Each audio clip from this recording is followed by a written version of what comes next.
Hello everyone, welcome in YouTube channel eminent institute. तो आपके साथ मैं दोबारा शिवांगी सिंह चौहान आई हूँ आपके नए टॉपिक के साथ, न्यूट्रिशन। इससे पहले भी आपके बहुत से टॉपिक कवर हो गए हैं। आप पिछली वीडियो को जाइए, देखिए, लाइक करिए, शेयर करिए, सब्सक्राइब करिए और प्लीज़ हो सके तो पूरी वीडियो देखिए, लास्ट तक देखिए, तभी आपको कॉन्सेप्ट क्लियर होंगे। तो आज का हमारा टॉपिक है, आप देख रहे होंगे, न्यूट्रिशन, पोषण। ये शब्द बहुत ही ज़रूरी है हमारे लिए। ये छोटा छोटा मतलब आप सिंपल जो छोटे बच्चे होते हैं वो भी समझते हैं। आपको पोषण क्यों, मतलब ये इंपॉर्टेंट वर्ड बोला गया है, न्यूट्रिशन इंपॉर्टेंट वर्ड क्यों बोला गया, क्योंकि हमारे घर में ये बताया जाता है कि आप खाना खाओ, आप रेगुलर मील लो, सुबह की डाइट लो, रात की डाइट लो, सोने से पहले आप खाना खाओ, दोपहर का खाना खाओ, नहीं तो आप कमज़ोर हो जाओगे, आपको पोषण नहीं मिलेगा, आप कुपोषित हो जाओगे। तो इस वर्ड से लगभग सभी परिचित होते हैं, सभी इससे मतलब फेस किए होते कभी ना कभी, तो ये वर्ड आप सुने ही होते हैं। तो न्यूट्रिशन आपके लाइफ में बहुत ही ज़्यादा इंपॉर्टेंट होता है। क्यों इंपॉर्टेंट होता है? जैसे जब हम पढ़ते हैं साइटोलॉजी के अंदर सेल का स्ट्रक्चर, ये सारी चीज़ें पढ़ते हैं, तो हमारी सेल बनी किससे होती हैं? उसमें तो मान लीजिए हमें पता है कि हाँ उसमें बहुत सी लेयर होती है, बहुत से ऑर्गेनेलीज होती हैं, पर वो सारी चीज़ें सेल वॉल, सेल मेम्ब्रेन, आपकी ऑर्गेनेलीज जो बनी वो बनी किससे होती हैं? हम बोलते हैं ना फॉस्फोलिपिड लेयर की आपकी बनी है, मेम्ब्रेन बनी है। आपकी कोई चीज़ है वो प्रोटीन से बना है, फैट से बना है। तो यही जो हम बोलते हैं प्रोटीन, फैट, ये सब चीज़ों से बना है। तो इन्हीं से हमारी पूरी बॉडी बनी होती है। आपके जो न्यूट्रिएंट्स होते हैं, पोषक तत्व होते हैं, पोषक पदार्थ जो होते हैं, पोषण, हमको उन्हीं से पोषण मिलता है। और उन्हीं से पोषण, देखिए हमें पोषण की आवश्यकता क्यों है?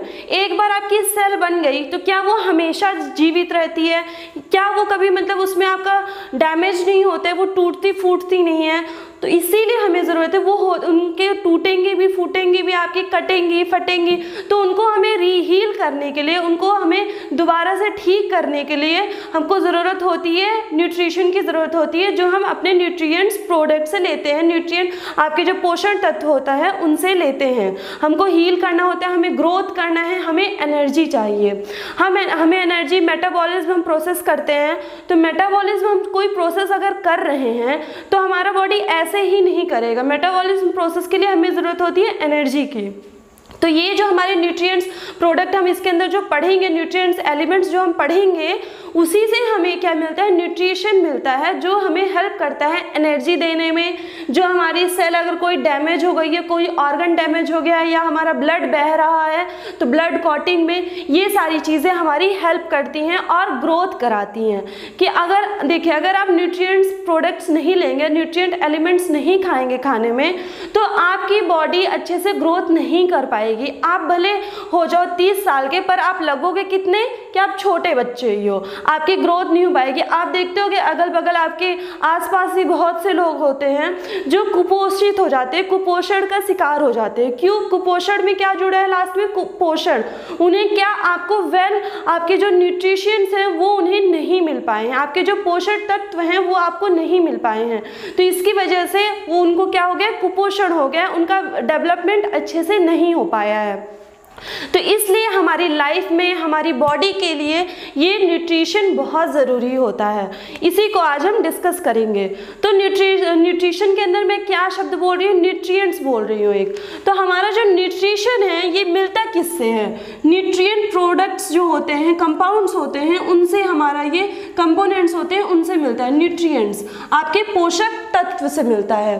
तो पोषक तत्व में देखिए, आपके पोषक तत्व में मेजर और माइनर कंपोनेंट्स होते हैं। हम किसी चीज़ को ज़्यादा अहमियत देंगे तो वो अब हमारा मेजर पार्ट कहलाता है। अगर किसी चीज़ का हम कम यूज़ कर रहे हैं, थोड़ा यूज़ करें, कम अहमियत दे रहे हैं, तो हम उसको माइनर कह देते हैं, कम कह देते हैं। उसी तरह हमारा जो न्यूट्रिएंट्स है इसको भी हमने 2 भागों में डिवाइड किया है। हमने इसको डिवाइड किया है मेजर कंपोनेंट में और माइनर कंपोनेंट में डिवाइड किया है इसको। तो मेजर कंपोनेंट में हमारा क्या आता है? मेजर कंपोनेंट में हम उन चीज़ों को रखेंगे जिनसे हमारी बॉडी बनी है, जिनसे हमें एनर्जी मिलती है, जिनसे हम हील अपनी बॉडी को करते हैं। जैसे जो जख्म है, आपको फोड़े हो गए, फुंसी हो गए, या जख्म है, कटा फटा है, तो वो जो चीज़ें आपको हील करती हैं, उसको मरहम भरती है, मरम्मत करती हैं, उन सब चीज़ों को हम मेजर कंपोनेंट में रखेंगे। तो इसमें हमारे आते हैं सबसे पहले कार्बोहाइड्रेट आता है, फैट या लिपिड हम कह सकते हैं आता है, प्रोटीन आता है। प्रोटीन आपका क्या करता है, प्रोटीन आपके बॉडी में जो भी चीज़ें आपकी कटी फटी है उनको वो मरम्मत करने का काम करता है आपका प्रोटीन। और कार्बोहाइड्रेट और फैट जो है वो आपको एनर्जी प्रोवाइड करता है। ये पॉइंट आपको याद रखना है। तो हम इसके अंदर पहले लिख लेते हैं, दो आपके इसमें क्या बनेंगे, पार्ट बनेंगे। एक आपका बनेगा मेजर कंपोनेंट का पार्ट बनेगा, एक बनेगा माइनर कंपोनेंट का पार्ट बनेगा। ठीक है, तो मेजर कंपोनेंट के अंदर आपका कार्बोहाइड्रेट आएगा और क्या आएगा, लिपिड, फैट जिसे हम वसा कहते हैं, प्रोटीन आएगा। ठीक है, माइनर के अंदर आपके विटामिन, मिनरल्स आ जाएंगे। तो हम यहाँ पे अभी लिख लेते हैं कार्बोहाइड्रेट। कार्बोहाइड्रेट, अब इसके अंदर हमें यही पढ़ना है, न्यूट्रिशन के अंदर हम अब यही पढ़ेंगे कि आपके कार्बोहाइड्रेट्स के कितने टाइप होते हैं, किस खाने से आपको कौन सा आपको न्यूट्रिएंट्स एलिमेंट मिलेगा, पोषक तत्व किस खाने से मिलेगा। जैसे अगर हम दूध खा रहे हैं, मांस खा रहे हैं, मछली खा रहे हैं, या हम खा रहे हैं चना की दाल, दालें खा रहे हैं, या कोई ग्रेन खा रहे हैं, अनाज खा रहे हैं, हरी सब्जियां खा रहे हैं, तो उससे हमें क्या क्या मिलता है, वो कौन से हमें एलिमेंट्स आपके मेजर कंपोनेंट में कौन से एलिमेंट को देता है, या माइनर में कौन सा विटामिन देगा, यही चीज़ें हम न्यूट्रिशन के चैप्टर में, आपके बायोलॉजी के न्यूट्रिशन के चैप्टर में डिस्कस करते हैं। ठीक है, तो कार्बोहाइड्रेट्स हो गया आपका यहाँ पे, और क्या, फैट या लिपिड हो गया। लिपिड का इमल्सिफिकेशन हो गया तो वो फैट बन जाता है। ट्राइग्लिसराइड, जब आपके एक ट्राइग्लिसराइड है तो वो फैट माना जाता है, इमल्सिफिकेशन के बाद बना। लिपिड में क्या होता है, बहुत सारे ट्राइग्लिसराइड साथ में हैं, तो इनको ये क्या हो, ये आपके वाटर सॉल्युबल नहीं होते हैं और इनको डाइजेशन भी, हमें इसका डाइजेस्ट करने में भी प्रॉब्लम होती है, तो इसलिए हमें इसको इमल्सिफिकेशन करके ट्राइग्लिसराइड की एक यूनिट बनानी पड़ती है, फैट की, लिपिड की। तो ये तब जाके हमें क्या देता है, एनर्जी देता है, और हमारी बॉडी के लिए फिर तब ये जाके काम का होता है। उससे पहले ये हमारे काम का नहीं होगा क्योंकि हम इसे डाइजेस्ट ही नहीं कर पाएंगे। और क्या होता है, प्रोटीन होता है। अमीनो एसिड्स के पॉलीमर को हम क्या कहते हैं, प्रोटीन कहते हैं। यहाँ पे आपका आ जाएगा विटामिन्स आ जाएंगे, और क्या आ जाएगा, मिनरल्स आ जाएंगे। ठीक है, तो विटामिन्स तो आपके वैसे तो बहुत सारे खोजे गए हैं, 20-22 से ज़्यादा खोजे गए हैं, पर जो जो इम्पोर्टेंट विटामिन है हम वही देखेंगे इसके अंदर पे।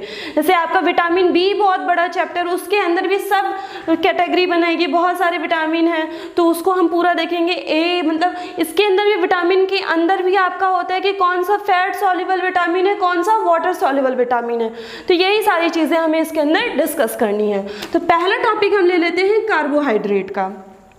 देखिए, तो कार्बोहाइड्रेट आपका बना किससे होता है। कार्बोहाइड्रेट में आपको कार्बन, ऑक्सीजन और हाइड्रोजन का बॉन्ड, हाइड्रोजन के एलिमेंट्स मिलेंगे, एटम्स मिलेंगे, और यही एक दूसरे से बॉन्ड बना के कार्बोहाइड्रेट्स बनाते हैं। ठीक है, तो कार्बोहाइड्रेट्स ये किसके बने होते हैं, इसमें कौन कौन से एलिमेंट्स होते हैं, इसमें होते हैं कार्बन, हाइड्रोजन एंड ऑक्सीजन। यही तीनों मिलके क्या बनाते हैं, कार्बोहाइड्रेट बनाते हैं। ठीक है, तो यही तीनों आपको फैट भी बनाएंगे, पर आपकी नंबरिंग अलग होगी, वो आगे जब हम फैट पढ़ेंगे तब बताएंगे। फैट में आपके कार्बन की संख्या ज़्यादा होता है एज कम्पेयर टू कार्बोहाइड्रेट। ठीक है, तो ये आपके बन गए कार्बन, हाइड्रोजन, ऑक्सीजन से जो बना कंपाउंड बना, ये 3 एलिमेंट है, अलग अलग एटम्स हैं आपके, कार्बन, हाइड्रोजन, ऑक्सीजन एक एटम्स हो गए या एलिमेंट हो गए। ये तीनों जब एक साथ जुड़ के कोई कंपाउंड बनाते हैं तो वही कार्बोहाइड्रेट कहलाएंगे। पर उनकी भी कुछ सीक्वेंस होगी, कुछ उनकी भी ऐसे होगी कि हाँ 5 कार्बन में है तो मतलब ग्लूकोज, गैलेक्टोज ये सब कहते हैं ना, तो उनकी जो आपकी नंबरिंग होती है कार्बन, हाइड्रोजन, ऑक्सीजन को, उन्हीं नंबरिंग के जो आपके कंपाउंड्स होंगे उन्हीं को हम कार्बोहाइड्रेट कहेंगे, क्योंकि इन्हीं से तो आपका फैट बनता है। तो नंबरिंग बहुत ज़रूरी है कि आपके कार्बन के कितने एटम है, हाइड्रोजन के कितने एटम है, ऑक्सीजन के कितने एटम है, इसी पर डिपेंड करते हैं कि आपका कार्बोहाइड्रेट है कि आपका फैट है। ठीक है, तो आपका ये कार्बोहाइड्रेट क्या हो गया, मेजर कंपोनेंट में आएगा। ठीक है, आपका फैट भी मेजर कंपोनेंट में आता है। तो देखिए CHO जो है आपका कार्बोहाइड्रेट है, कार्बोहाइड्रेट के भी अंदर हम बहुत से इसके टाइप्स पढ़ते हैं। तो तो इसका फर्स्ट टाइप मतलब बेसिक चीज़ क्या है, कॉम्प्लेक्स शुगर और सिंपल शुगर में हम इसको डिवाइड करते हैं, ठीक है। तो इसको हम क्या कहते हैं, कार्बोहाइड्रेट को हम सिंपल और भी क्या कह देते हैं, शुगर्स, ये क्या है, शुगर्स है, ठीक। तो इसको हम दो पार्ट में और डिवाइड कर देते हैं, क्या कह देते हैं, सिंपल शुगर या फिर कॉम्प्लेक्स शुगर, कॉम्प्लेक्स शुगर। तो सिंपल शुगर के अंदर जो शुगर आते हैं उनमें हम मोनोसैकेराइड, डाइसैकेराइड, ट्राइसैकेराइड्स हो जाएंगे, या ओलिगोसैकेराइड्स हम सिंपल कह दें, वो सारे सिंपल शुगर्स के अंदर आते हैं। और कॉम्प्लेक्स शुगर के अंदर कॉम्प्लेक्स सैकेराइड, पॉलीसैकेराइड आता है, ठीक है। तो हम यहाँ पे लिख लेते हैं सिंपल सैकेराइड के अंदर कौन से सैकेराइड आएंगे, मोनोसैकेराइड। इसके अभी हम स्ट्रक्चर कुछ देख लेंगे और इसका एग्जाम्पल भी देखेंगे, और ये किससे मिलते हैं, ये तो मेन चीज़ है, ये देखेंगे, ठीक है। डाइसैकेराइड या हम लिख देते हैं ओलिगोसैकेराइड्स, इधर आ जाएगा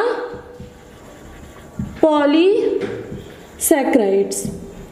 तो यहाँ पे आप एक चीज़ कंफ्यूज मत होइएगा, क्योंकि कुछ बुक्स में मोनोसैकेराइड तो ठीक है एक दे दिया, मोनोसैकेराइड क्या होगा, जिसमें वन आपका मतलब वन कंपाउंड का आपका शुगर होगा, एक इसमें आपका कंपाउंड का शुगर बना होगा। डाइसैकेराइड में यहाँ पे दो कंपाउंड होंगे, ठीक। ओलिगो में कुछ बुक्स में यहाँ पे लिख देता है 3 to 10, ठीक है। और कुछ बुक में डाइसैकेराइड को भी ओलिगोसैकेराइड के अंदर इंक्लूड कर दिया जाता है, मतलब कि कुछ बुक्स में आपको दिखेगा 4 टाइप्स बताया जाएगा सैकेराइड्स का या कार्बोहाइड्रेट का, simple saccharide, disaccharide, oligosaccharide and polysaccharide. कुछ बुक्स में 3 ही बताया जाएगा, मोनोसैकेराइड, ओलिगोसैकेराइड एंड पॉलीसैकेराइड। तो कुछ नहीं है, आपको कुछ नहीं करना। डाइसैकेराइड अगर आपने अलग लिख दिया है तो वो ओलिगोसैकेराइड में 3 to 10 के जो आपके कंपाउंड होंगे वो आएंगे। अगर आपने डाइसैकेराइड को अलग नहीं लिखा है तो यहाँ पे सिंपल कर दो कि जो 2 से 10 तक के आपके कंपाउंड के पॉलीमर्स होंगे वो ओलिगोसैकेराइड के अंदर आएंगे। और मोर देन 10 जो होंगे इसमें ज़्यादा नंबर के यूनिट्स के आपके कंपाउंड होते हैं, तो आप यहाँ पे लिख सकते हो मोर देन 10 जो यूनिट्स के कंपाउंड होते हैं वो पॉलीसैकेराइड के अंदर आएंगे, वो शुगर्स आपके पॉलीसैकेराइड के अंदर आएंगे। तो सिंपल है, ये सारे क्या होते हैं, सिंपल होते हैं, सिंपल शुगर है, इनकी जो चेन है वो छोटी है, ठीक है। तो जो चीज़ आपकी छोटी है वो ज़्यादा कॉम्प्लेक्स नहीं है ना, उसमें आपकी ज़्यादा जटिलताएँ नहीं आएंगी, आप उसको ईजिली पढ़ लोगे या उसको ब्रेक डाउन ईजी होगा। जबकि यहाँ पे क्या हो गया, आपका शुगर कॉम्प्लेक्स हो गया है, पॉलीसैकेराइड हो गया है। तो देखिए कोई चीज़ अगर कॉम्प्लेक्स होती है तो उसका कुछ अच्छा भी होगा कुछ खराब भी होगा, है ना। तो इसका अच्छा ये होगा कि ये जो है ये बहुत ज़्यादा मात्रा में आपका क्या करता है, एनर्जी स्टोर करता है, कार्बोहाइड्रेट को स्टोर कर सकता है। तो इसका आपका एग्जाम्पल क्या हो जाता है, स्टार्च, ये सेलुलोज वगैरह जो हो गया, स्टार्च हो गया, सेलुलोज वगैरह हो गया, तो ये मतलब इसमें पॉलीसैकेराइड के अंदर आएगा और ये बहुत ही मतलब क्या, बहुत ही मात्रा में आपका कार्बोहाइड्रेट स्टोर कर सकता है और फिर बाद में कार्बोहाइड्रेट ब्रेक डाउन करके आपको एनर्जी प्रोवाइड कर सकता है, ठीक है। तो यहाँ तक हमने अभी पढ़ लिया। अब हम मोनोसैकेराइड को देखेंगे। मोनोसैकेराइड के अंदर भी जो कार्बन है आपके, जैसे हमने क्या बोला, मोनोसैकेराइड आपका एक कंपाउंड से बना है, तो एक कंपाउंड से बना तो है पर उसमें भी तो आपके कार्बन की संख्या होंगी। एक मैं अभी सिंपल आपको बताती हूँ, कोई आपको ग्लूकोज फ्रक्टोज लेके नहीं बता रही है, सिंपल बता रही, ठीक है। मान लीजिए आपका ये चीज़ है, ठीक है, ऐसे हमने कुछ भी लिख दिया। अभी मैंने आपके बॉन्ड देखे नहीं कि कितने यहाँ पे हाइड्रोजन आएंगे कितने ऑक्सीजन आएंगे, मैंने ये सिंपल एक कंपाउंड लिख दिया। अब इस पे मत जाना कि हाँ ये सही कंपाउंड है कि नहीं है, पर ये एक कंपाउंड हो गया आपका, एक यूनिट हो गया, शुगर की एक यूनिट हो गया, तो हम इसको मोनोसैकेराइड कह देंगे, ठीक है। जब इसी तरह के या कोई दूसरे भी आपके दो कंपाउंड जुड़ जाएंगे तो वो क्या हो जाएगा, डाइसैकेराइड हो जाएगा, है ना। तो ये दो कंपाउंड यहाँ पे जुड़ गए, मान लीजिए इसी तरह का दो कंपाउंड आपका जुड़ गया तो यहाँ पे दो कंपाउंड बन गया, तो ये क्या हो जाएगा, डाइसैकेराइड। ऐसे 4, 5, 6, 7 बनते जाएंगे, 10 से ज़्यादा हो जाएंगे तो पॉलीगोसैकेराइड, या 3 हो गए तो ट्राइग्लिसराइड। तो ऐसे हम इसको लिखते हैं। पर आपके मोनोसैकेराइड के अंदर भी हम एक और यहाँ पे वो करते हैं, टाइप्स लिखते हैं कि ट्राइओजेज हैं कि टेट्राओजेज हैं, पेंटोजेज हैं कि हेक्सोजेज हैं, है ना, हेप्टोजेज हैं। ये किसके अकॉर्डिंग करते हैं? ये हम कार्बन के नंबरिंग के हिसाब से करते हैं कि जो एक यूनिट है कंपाउंड की, जैसे मैंने अब यहाँ पे जो कंपाउंड लिखा था कुछ ऐसा ही लिखा था, तो इसमें हमें क्या देखना है, कार्बन की क्या कितनी संख्या है, 2 है, 2 लिखा है ना, तो 2 संख्या है इसकी, ठीक। तो इसके हिसाब से 3 से हमें स्टार्ट करना है, 3 से स्टार्ट होती है मोनोसेक्राइड्स की कार्बन की संख्या, तो 3 से स्टार्ट होती है, जो जिसमें 3 आपके कार्बन एटम्स होंगे उसको हम कहते हैं ट्राइओजेस, जिसमें 4 होंगे उसको हम कहते हैं टेट्राओजेस, टेट्राओजेस, ठीक है, टेट्रोजेस। और इसमें फिर आएगा पेंटोजेस जिसमें 5 आपके कार्बन होंगे, फिर आएगा हेक्सोजेस, फिर आएगा पेंटोजेस। कुछ नहीं है, एक ही कंपाउंड है, कंपाउंड एक है पर कार्बन की संख्या 3 है, 4 है, 5 है, 6 है और 7 है, ठीक है। तो इनमें से हमें मेन पढ़ना है पेंटोजेस और हेक्सोजेस के बारे में हम पढ़ेंगे, ठीक। आपको और के एग्जाम्पल आपको याद करने हैं तो एक एक कर लो, पर मोस्टली ये पूछा जाता है राइबोज, डीऑक्सीराइबोज, इसमें हेक्सोज में आपके जो सारे मोनोसेक्राइड जो आप पढ़ते हो, ग्लूकोज, फ्रक्टोज, गैलेक्टोज, जिससे आपके फिर डाइसेक्राइड और पॉलीसेक्राइड मोस्टली बने होते हैं, ग्लूकोज के ही बने होते हैं मोस्टली, तो ये आपके हेक्सोजेस होते हैं, मतलब इसमें 6 कार्बन होते हैं, ठीक है। तो अब हम यही पढ़ेंगे। मोनोसेक्राइड के अंदर हमें पढ़ना क्या है, पेंटोजेस और हेक्सोजेस को मेन पढ़ना है, ठीक है। तो देखिए पेंटोजेस में हमारे आते हैं एग्जाम्पल, मैं इसका लिख देती हूँ, इसके एग्जाम्पल होते हैं राइबोज एंड डीऑक्सीराइबोज। ये प्रोटीन क्या करते हैं, अरे ये कार्बोहाइड्रेट क्या करते हैं, ये कार्बोहाइड्रेट आपका डीएनए और आरएनए सिंथेसिस करने में हेल्प करते हैं। किसमें हेल्प करते हैं, synthesis of RNA and DNA, ठीक है, डीराइबोज, डीऑक्सीराइबोज, ठीक है। तो ये इसके एग्जाम्पल्स हो गए। इसमें आपके क्या होंगे, C5H10O5 और C5H10O4, तो जो जिसमें आपके 5 ऑक्सीजन है, ये आपका राइबोज का होता है फॉर्मूला, जिसमें आपके 4 ऑक्सीजन होंगे वो आपके डीऑक्सी का होता है फॉर्मूला, ठीक है। तो ये आप फॉर्मूला सिंपल याद कर सकते हो, एक याद कर लो तो दोनों याद हो जाएगा, ठीक है। तो जो मोनोसेक्राइड होता है उसका जो स्ट्रक्चर होता है जनरली, देखिए जब स्टार्टिंग में इसका स्ट्रक्चर आपको क्या दिखेगा, चेन के उसमें दिखेगा, मतलब ये ऐसे ऐसे जुड़े होंगे, जो इसके कार्बन है ये ऐसे ऐसे जुड़े हैं, पर कुछ टाइम बाद ये हेमी एसिटल बॉन्ड फॉर्म करते हैं। क्या फॉर्म होता है, हेमी एसिटल बॉन्ड फॉर्मेशन होता है इनमें, और ये क्या बना देते हैं, चेन से रिंग स्ट्रक्चर फॉर्म कर लेते हैं। क्या कर लेते हैं, पहले ये आपका चेन बना है तो क्या करेंगे, चेन टू आपके रिंग स्ट्रक्चर में आ जाते हैं। ये मोनोसेक्राइड्स पहले चेन में रहते हैं, फिर हेमी एसिटल बॉन्ड का फॉर्मेशन करते हैं और क्या बन जाते हैं, रिंग के फॉर्म में बन जाते हैं। ये आपको याद रखना है। इसमें पूछ सकता है कि आपका मतलब कौन सा बॉन्ड फॉर्मेशन होता है, तो फिर आपका मोनोसेक्राइड्स आपका रिंग फॉर्म में आ जाता है। तो कौन सा बॉन्ड फॉर्मेशन होता है, हेमी एसिटल बॉन्ड फॉर्मेशन होता है। इसका मैं आपको एक ले लेती हूँ एग्जाम्पल, ये राइबोज हमने लिया, इसका हम स्ट्रक्चर बनाते हैं और मैं आपको बता देती हूँ कि ये कैसे, मतलब इसका चेन का क्या स्ट्रक्चर होता है और रिंग का क्या स्ट्रक्चर होता है। तो ठीक है, देखिए आपके कितने यहाँ पे कार्बन है, 5 कार्बन है, ठीक है।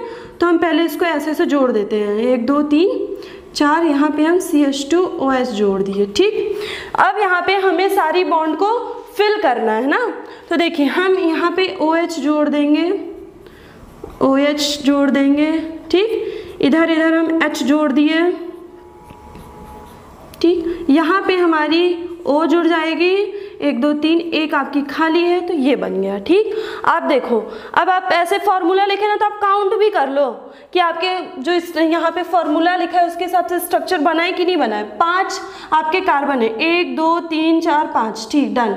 10 आपके हाइड्रोजन है, 1 2 3 4 5 6 7 8 9, यहाँ पे 2 लिखा है, मैंने एक ही काउंट किया तो ये 10। ठीक, यहाँ पे आपका ऑक्सीजन 5, तो 1 2 3 4 5, मतलब स्ट्रक्चर तो सही है। ठीक, अब यहाँ पे क्या होगा, हेमी एसिटल बॉन्ड फॉर्मेशन होगा। ये आपका क्या था, चेन स्ट्रक्चर था। ठीक है, चेन स्ट्रक्चर था ना। अब क्या बनेगा आपका, रिंग स्ट्रक्चर बनेगा। कैसे बनेगा, यहाँ पे हेमी एसिटल बॉन्ड का फॉर्मेशन होगा। ठीक, हेमी एसिटल बॉन्ड फॉर्मेशन हुआ। अब ये क्या बनेगा, रिंग बनेगा। रिंग कैसे बनेगा, यहाँ पे O जुड़ा। ठीक, फिर ये जो हम बनाते हैं, आपको अगर आपने ऑर्गेनिक केमिस्ट्री पढ़ी होगी तो ये आपको पता होगा कि जब हम ऐसे बना रहे हैं बेंजीन, तो यहाँ पे ये जो है पॉइंट, यहाँ पे आपका कार्बन होता है। ठीक है, यहाँ पे आपका ज्वाइंट नहीं है, यहाँ पे O लिखा है तो यहाँ पे कार्बन नहीं है, पर यहाँ आपके क्या है, कार्बन है। ठीक है,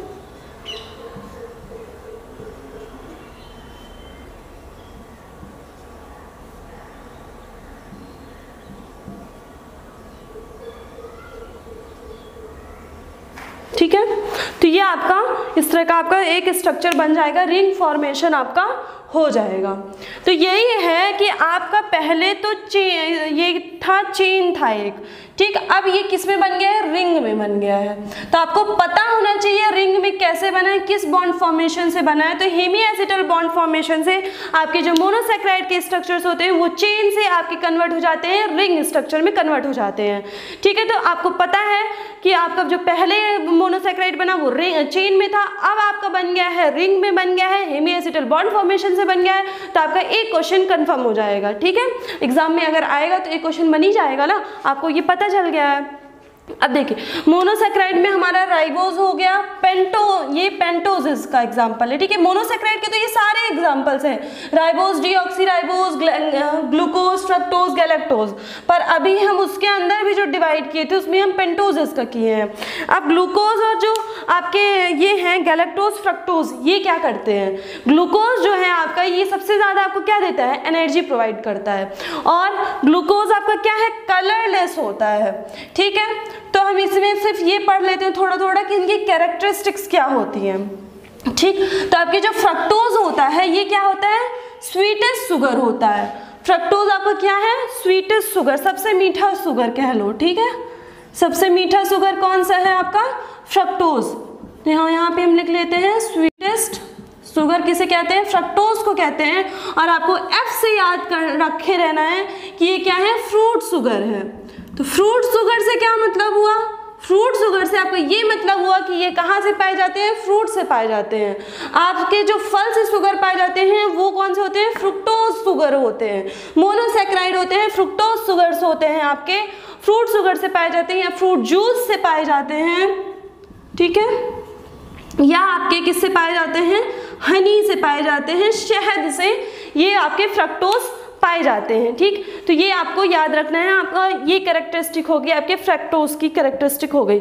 ठीक है, ग्लूकोज क्या है, ग्लूकोज आपका फिर आगे यही पॉलीमर्स बनाता है। ठीक, आपके जब वो बनेंगे पॉलीसैकेराइड्स बनेंगे तो ज़्यादातर आपके जो वो पॉलीमर्स बनते हैं ये आपके ग्लूकोज के ही बनते हैं। ठीक है, ये आपके कलरलेस क्रिस्टल्स होंगे, सॉलिड क्रिस्टल्स होंगे। ठीक है, तो आपका ये ग्लूकोज हो गया, ये क्या करता है, एनर्जी आपको बहुत अमाउंट में एनर्जी देता है। ग्लूकोज इंस्टेंट एनर्जी देता है ना, तभी ना आप अगर स्पोर्ट्समैन हैं, आप रनिंग कर रहे हैं, एथलीट हैं, तो आपको ग्लूकोज पिलाया जाता है, स्पोर्ट्स ड्रिंक्स पिलाई जाती है, तो उसमें आपके ग्लूकोज ही होता है, ग्लूकोज से आपको इंस्टेंट एनर्जी मिलती है। ठीक, देखिए आपका जो कार्बोहाइड्रेट है, अब हम मोनोसैकेराइड तो ये पढ़े, डाइसैकेराइड आपका आ जाएगा इसमें, आपके माल्टोज, ये जो आपके लैक्टोज हैं, ये सारी चीज़ें आ जाती हैं। डाइसैकेराइड का मैं एग्जांपल लिख देती हूँ, फिर आपको एक चीज़ बहुत इंपॉर्टेंट बताना है।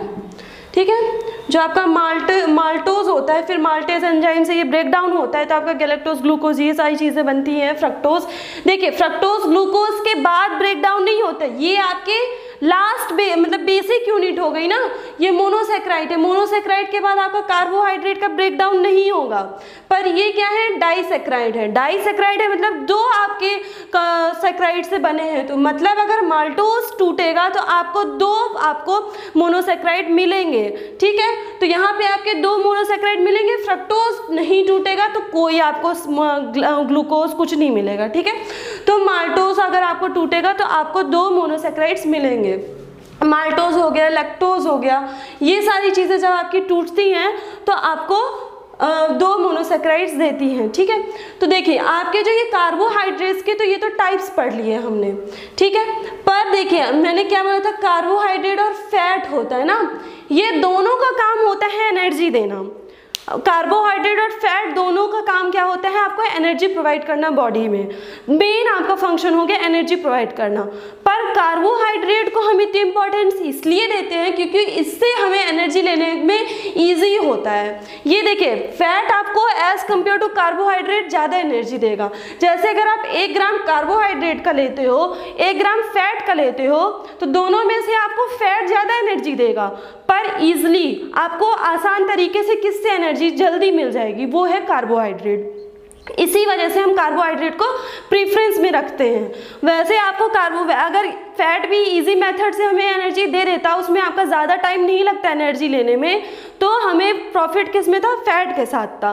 पर फैट से हमें एनर्जी लेने में ज़्यादा टाइम लगेगा और ज़्यादा मुश्किल है, उसकी प्रोसेस ज़्यादा कठिन है।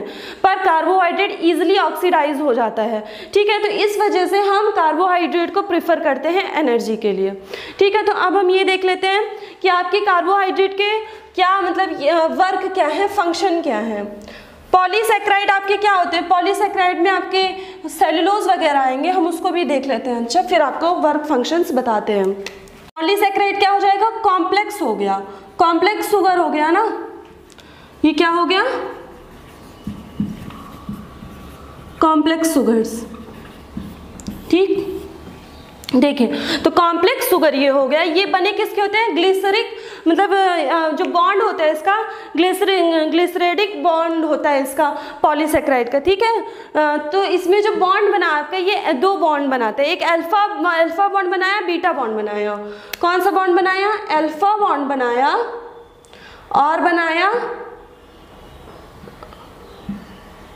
इसमें जो बॉन्ड बना ये क्या है, ग्लाइकोसिडिक आपका बॉन्ड बना, ठीक है। ग्लाइकोसिडिक बॉन्ड जो बना आपका, तो इसमें आपके दो फिर बने अल्फा बीटा बॉन्ड बना है। ये आपको केमिस्ट्री पढ़नी पड़ेगी ये समझने के लिए। तो जो आपके अल्फा बॉन्ड बना, इससे आपका क्या बनता है, स्टार्च बनता है, ठीक है। जो आपका बीटा बॉन्ड बना, इससे आपका क्या बनेगा, स्टार्च हो गया, सेलुलोज, ये आपके अल्फा से बनेगा, इससे आपका फाइबर बनेगा, फूड फाइबर्स, ठीक है। तो बीटा बॉन्ड से फाइबर, इससे आपका स्टार्च एंड सेलुलोज बना, ठीक। तो आपके जो स्टार्च एंड सेलुलोज देखिए ये क्या है, आपके इसमें प्लांट्स में आपके ये क्या होते हैं, स्टोर होते हैं। इन प्लांट्स सेलुलोज हो गया, ठीक। तो पॉलीसेक्राइड आपके ये हो गए, ये ज़्यादा कॉम्प्लेक्स चेन होते हैं। पॉलीमर ऑफ मोनोसेक्राइड्स होते हैं, पॉलीमर्स ऑफ मोनोसेक्राइड होते हैं, मोनोसेक्राइड होते हैं, ठीक। इसमें हम दो टाइप पढ़ लेते हैं, होमो पॉलीसेक्राइड्स, ठीक, और क्या, हेटेरो पॉलीसेक्राइड्स। नाम से क्लियर है, होमो मतलब सेम, हेटेरो मतलब डिफरेंट, ठीक है। सिमिलर होंगे या इसमें डिसिमिलर होंगे। तो इसमें जो आपके होमो पॉलीसेक्राइड्स होंगे, इसमें आपके जो पॉलीमर्स की चेन होगी, मोनोसेक्राइड होंगे, वो सेम होंगे। मतलब इसके जो आपके बन रहे हैं पॉलीसेक्राइड बन रहे हैं होमो में, वो या ग्लूकोज के बन जाएंगे, फ्रक्टोज के बन जाएंगे, है ना, सेम काइंड के बन गए। या अगर आपके डाइसेक्राइड का बन रहा है तो उसमें आपके लैक्टोज के बन गए, माल्टोज। तो इसमें क्या होगा, सेम मोनोसेक्राइड का ही मोस्टली बनता है, तो made up of same monosaccharide, ठीक है, मोनोसेक्राइड्स पॉलीमर, ठीक है। पॉलीमर आपके सेम बनेंगे, इसमें क्या होंगे, डिफरेंट होंगे, इसमें डिफरेंट होंगे। हेटेरो लिखा है ना, तो इसी वर्ड से आपको समझना है, डिफरेंट मोनोसेक्राइड इसमें होंगे, ठीक है, डिफरेंट मोनोसेक्राइड होंगे। इस हिसाब से हमने इसको दो पार्ट में कर लिया। और इसका और आपको मिल जाता है होमो पॉलीसेक्राइड, सेम ये हो गया ना, होमोपॉलीसेकेराइड और हेटेरोपॉलीसेकेराइड आपका ये हो गया, इसमें आपके सेम होते हैं, इसमें आपके डिफरेंट होते हैं, ठीक है। अब ये पॉलीसेकेराइड आपका हो गया। अब देखिए कार्बोहाइड्रेट का मैंने क्या फंक्शन बताया, ये एनर्जी आपका देता है।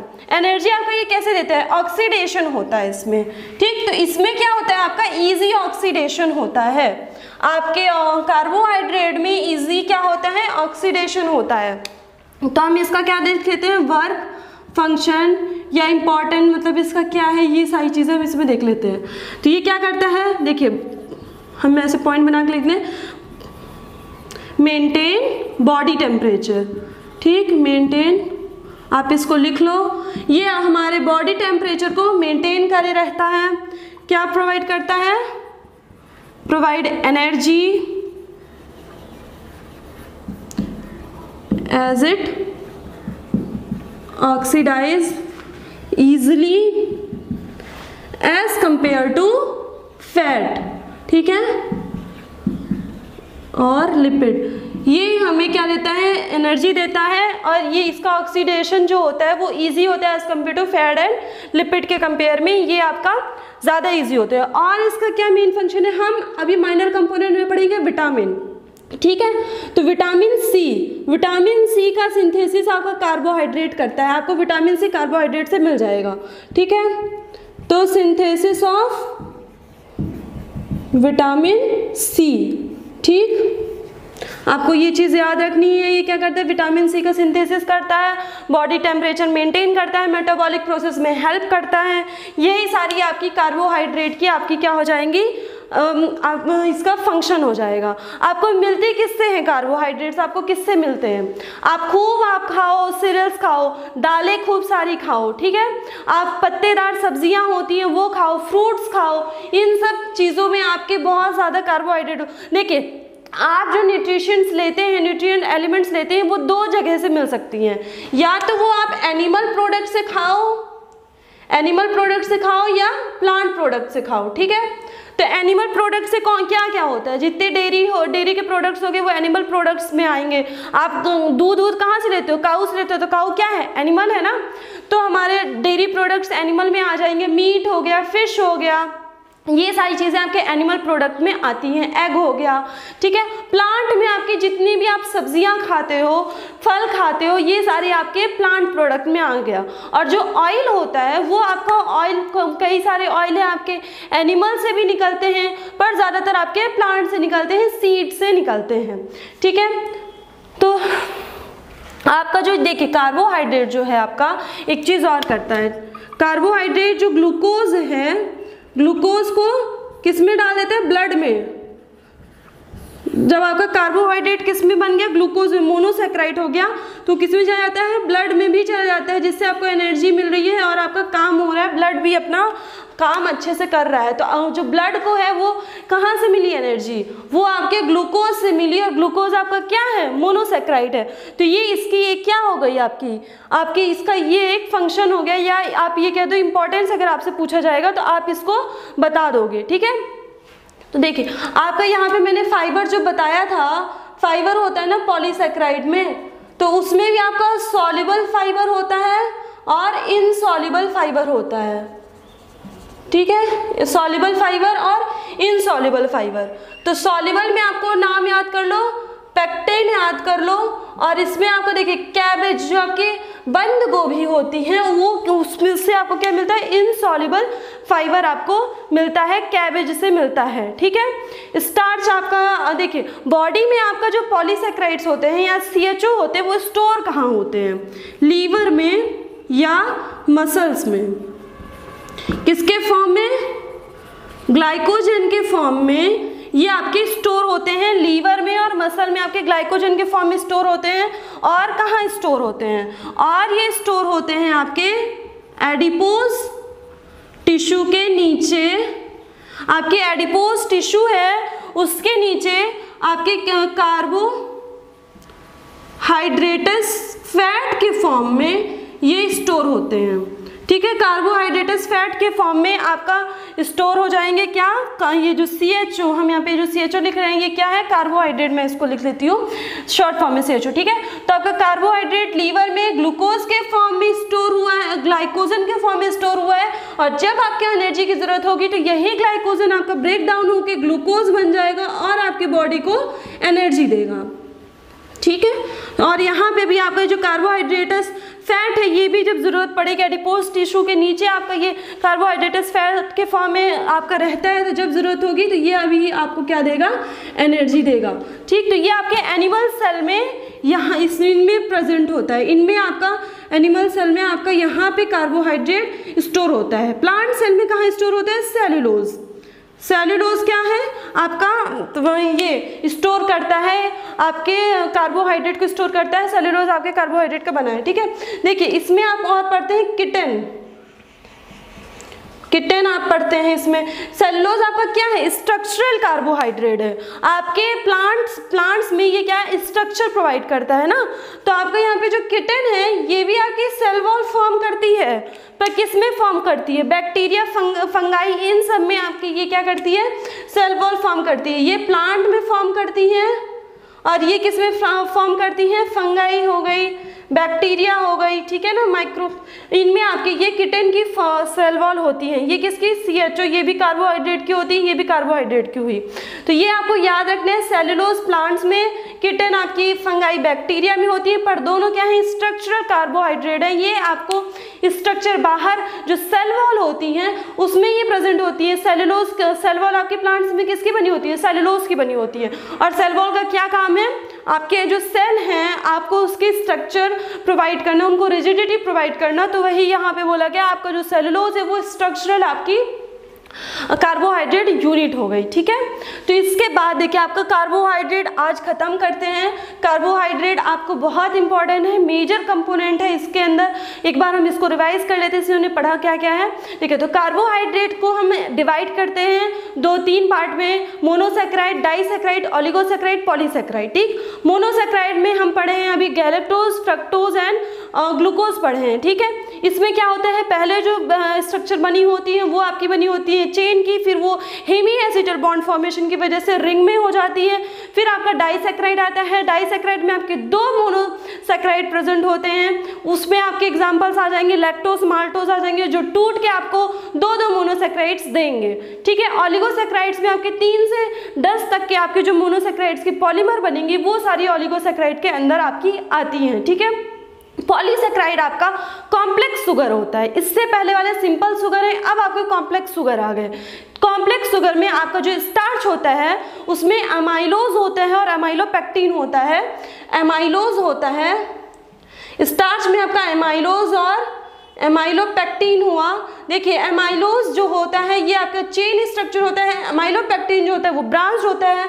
एमाइलोज आपका ज़्यादा मोर वाटर सॉल्युबल होता है, ये ब्रांच्ड हो गया तो ये लेस वाटर सॉल्युबल हो जाएगा, ठीक है। एमाइलोज और आपको एमाइलोपेक्टिन में ये पढ़ लेना है। स्टार्च पढ़ लिया हमने, सेलुलोज पढ़ लिया हमने, किटन पढ़ लिया हमने, फाइबर पढ़ लिया। फाइबर के कितने पार्ट्स होते हैं, सॉल्युबल होते हैं, इनसॉल्युबल होते हैं। सॉल्युबल में हमने पेक्टिन पढ़ा है, इनसॉल्युबल में जैसे कैबेज हो गया उसमें हमें क्या मिलता है, इनसॉल्युबल फाइबर मिलता है, ठीक है। कार्बोहाइड्रेट का फंक्शन क्या हो गया, एनर्जी प्रोवाइड करना है, बॉडी टेम्परेचर बनाए रखना। बहुत सारे आपके जो न्यूट्रिएंट कंपोनेंट्स हैं, माइनर कंपोनेंट्स हैं, उनको ये बनाता है। जैसे एक एग्जांपल हो गया विटामिन सी कार्बोहाइड्रेट बनाता है, तो ये आपके क्या हो गए, इसके फंक्शंस हो गए, ठीक है। तो ये जैसे आपको एनर्जी देता है, तो अगर इसकी डेफिशिएंसी हुई तो क्या होगा, आपकी बॉडी में एनर्जी की डेफिशिएंसी हो जाएगी, एनर्जी की कमी हो जाएगी। तो ये आपका कार्बोहाइड्रेट का हो गया न्यूट्रिशन के अंदर। अब नेक्स्ट वीडियो में हम पढ़ेंगे फैट या लिपिड पढ़ेंगे। तो आज आप ये पढ़ लो, अच्छे से नोट्स बना लो। मिलते हैं नेक्स्ट वीडियो में। Thank you. जितना हो सके लाइक करिए, शेयर करिए, सब्सक्राइब करिए।